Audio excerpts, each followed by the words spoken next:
Selamat pagi semuanya. Senang sekali saya bisa berdiri di depan teman-teman hari ini. Semoga semuanya dalam keadaan semangat dan siap untuk mendengarkan materi yang semoga nggak bikin ngantuk ya. Saya lihat teman-teman di sini terlihat santai banget ya, tapi saya yakin di balik wajah santai itu pasti ada yang lagi santai menunggu deadline. Betul nggak?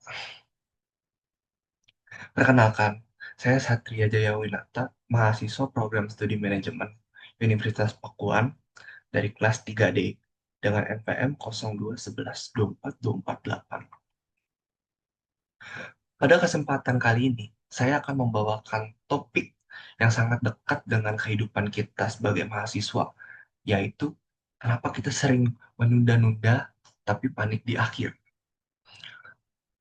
Tujuan dari presentasi ini adalah untuk memahami kenapa kebiasaan ini bisa terjadi dan bagaimana kita bisa mengatasinya dengan langkah sederhana.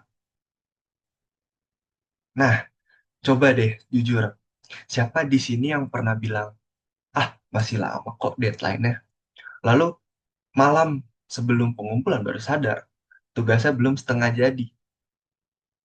Jangan khawatir, karena hal itu bukan cuma kalian yang mengalami. Hampir semua orang pernah begitu. Yuk kita bahas kenapa ini bisa terjadi.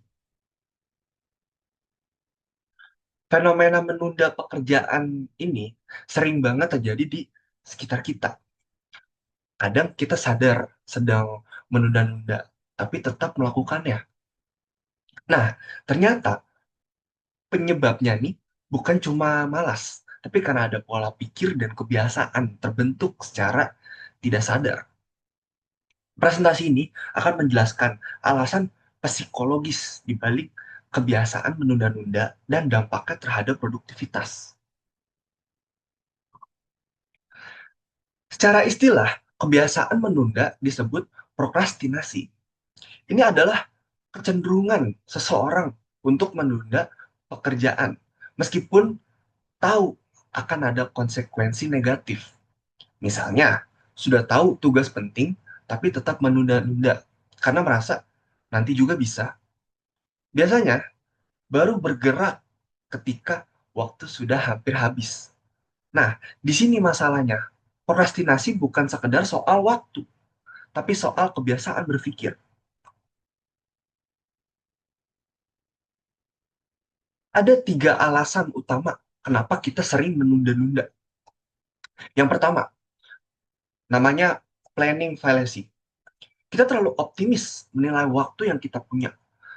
Rasanya masih banyak waktu, padahal ya enggak. Yang kedua, instant gratification. Otak kita ini lebih suka hal yang langsung menyenangkan. Buka HP, scroll media sosial, bahkan rebahan. Yang ketiga, tekanan meningkatkan fokus. Banyak orang bilang, aku baru bisa kerja kalau dikejar waktu. Hal itu bikin stres dan hasilnya sering tidak maksimal. Dampak dari kebiasaan menunda itu lumayan besar kalau dibiarkan. Yang pertama, pekerjaan jadi tidak maksimal karena terburu-buru. Yang kedua, stres meningkat karena waktu ini terasa sempit. Yang ketiga, rasa percaya diri kita ini bisa menurun karena sering gagal memenuhi target. Dalam jangka yang panjang, kebiasaan ini bisa membentuk pola kerja yang tidak efisien.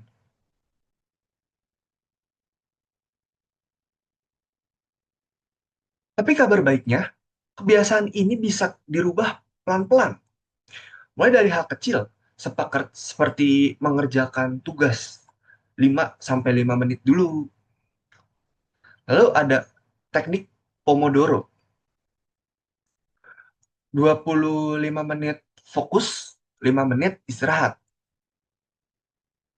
Lalu jauhkan distraksi seperti notifikasi HP dan bagi tugas besar jadi bagian kecil agar terasa lebih ringan. Terakhir, beri diri sendiri reward kecil setelah menyelesaikan sesuatu. Itu penting untuk menjaga motivasi. Nah, komunikasi ini bisa membantu kita lebih disiplin. Misalnya, buat komitmen verbal dengan teman atau kelompok, seperti janji untuk saling mengingatkan. Gunakan juga self-talk positif, seperti aku bisa mulai sekarang, bukan yang aku males. Dengan komunikasi yang sehat, kita bisa mengubah pola pikir dan kebiasaan.